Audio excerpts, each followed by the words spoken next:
I'm going to get more and more of the people in this room to care about this list. And the more they care about this list, the less they'll care about that list. And I remember getting this sick feeling. I might be working for the devil. You know what I'm saying? I might be working for the wrong side here. I might be making the world a whole lot better place, a whole lot worse place, by getting all of these gifted young people to spend their lives arguing about these things and being oblivious to these things. Now, that was not what I was planning to talk about that day, and I have no idea what I did with the rest of the time, but that's what I remember from the time. And I know other people who were there remember it too. And afterwards, I was talking to one of the other counselors at the youth camp. He said, man, that was really good. You really got me thinking. I said, I got me thinking. And I remember saying, someday I hope I have time to really think about what should be on that list. Like, it just seems like a human being ought to know, what are the biggest problems in the world? Well, I was a college English teacher. A few years later, I left teaching and I became a pastor. I served as a pastor for 24 years. And for those 24 years, I found more and more of my energy being sucked into this list. But I never could forget about the other one. And I started writing books, and eventually it was time for me to, I don't know, I feel too young to say retire, but leave the pastorate. And I thought, I've got time. I want to go back and study that list.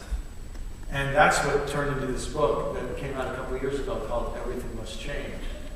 And what I wanted to do was address two questions. First was the question, what are the top global crises? What ought to go on that list? What are the biggest problems in the world? Now look, if you have a child, like I have 4 kids, and one of my kids is a cancer survivor, and he had a form of leukemia that 1 in 40,000 children get. And so for me, that was the biggest problem in the world. But for 39,999 other parents, that wasn't the biggest problem in the world. How do you decide what the biggest problem in the world is? What are the top global problems?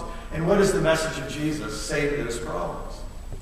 Because I've been taught to read the Bible for what it says to these issues, but I haven't been taught to read the Bible for what it says to these issues. And that might be true for a lot of you too. So what I had the chance to do, and I know some of you students, you're like, you are a sick person, but I had the chance to do like research, go to the library, do a literature review. And some of you are thinking, what's the big thrill about that? But believe me, you're going to look back someday on these years and think, wow, I used to be able to study. I had time to study, And of course, I wasn't going to get tested. In fact, I was going to get paid if I did good research. That's another deal. But I had a chance to just study.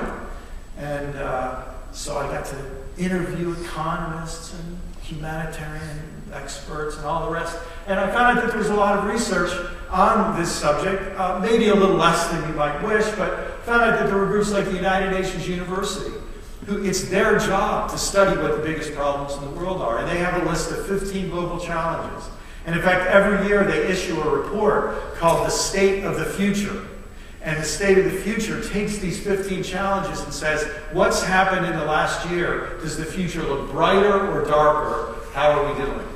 And good issues: sustainable development, population growth, gap between rich and poor, status of women, scientific and technical breakthroughs. Really important questions.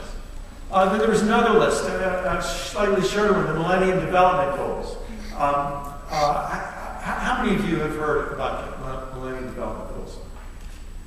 Yeah, see, this is kind of depressing because in 1999, all of the nations of the world, 190 some nations, agreed to commit themselves to these 8 goals, and it's like nobody knows about it yet.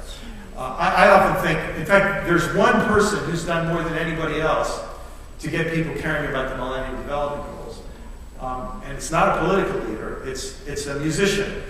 I often think God was sort of up in heaven looking down. I mean, this isn't great theology, but God was sort of looking down and thinking, wow, that world is in really big trouble. And the churches, I can't get them to care about the problems. They're all dealing with this list over here. Boy, if the churches don't get involved, then the rock stars are going to cry out. And that's how Bono is. Bono's the one who's to get people caring about extreme poverty, universal primary education, gender equality, child mortality, maternal health, HIV and other diseases, environmental sustainability, and a global partnership for sustainable development. Very, very good list of eight major problems that the world faces. Turns out that there's a group of economists that came up with another list called the Copenhagen Consensus. They had an interesting way of framing it that's even more interesting in light of what's happened in the last few months. They said this: if you had $300 billion, how could you use that money to reduce the most human suffering? That's the way they posed the question. Economists tend to think that way. So they got 38 of the world's leading economists together. If you had $300 billion, now, isn't it funny? $300 billion sounds like chicken scratch now. That's pocket change. In fact, you know, when we bailed out the banks the first time in September, it was $700 billion. Remember that? Did you know, just to give you some perspective on this, if you take all of the money that all of the nations of the world have given to the entire continent of Africa since 1950. Now remember, this is the continent where we and the rest of the world, especially in the West, kidnapped at least 20 million black Africans. 8 million or so of them died before they even got to the ships. Another 11 or 12 million were shipped around the world, and especially to North America and the Caribbean and South America, to be slaves. So this is a nation whose humans were plundered for the wealth of the rest of the world. And a nation whose resources were plundered. Stuff that most of us don't ever learn about. For example, in order to fight World War I, we needed a lot of trucks and tanks and stuff. We needed a lot of rubber for wheels. And we instituted a whole new round of slavery in the early part of the 20th century to fight World War I, to get rubber out of Africa. I mean, the ways that the world has ripped off Africa are absolutely disgusting. And it's still happening, by the way. It's still happening if you have a cell phone. Because your cell phone needs a little substance called coltan. And almost all the coltan in the world comes from Eastern Congo.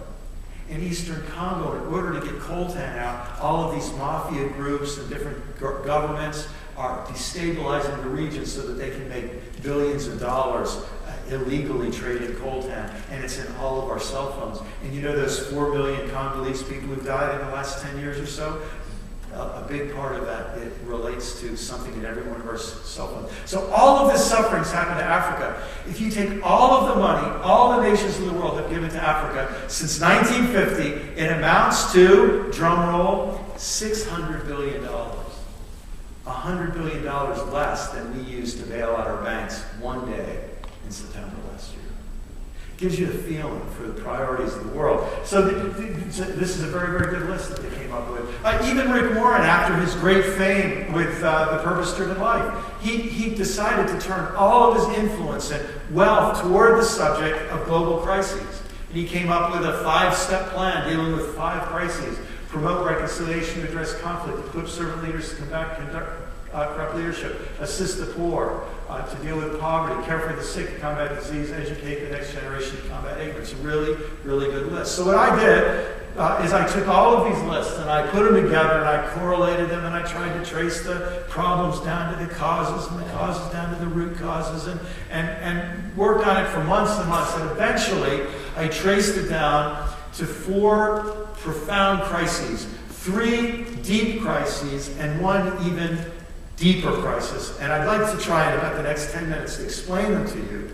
And I sort of, I know this might be a little different and challenging, but I think I can make a deal with you. If you pay attention for the next 10 or 15 minutes, and you really think this through, try to get it, I think for the rest of your life, you will understand how the world works better than you have up till today. Okay? Now, some of you maybe, if you already understand this way better, and if you reduce your understanding, you'll be dumber for the rest of your life. But for most of us, I think this actually, so that when you look at the news, or if you watch the State of the Union tonight, or if you read the news tomorrow, you're going to listen to things in a different way. You're going to read the headlines in a different way. You're going to see things that maybe you haven't seen so clearly before. And in order to try to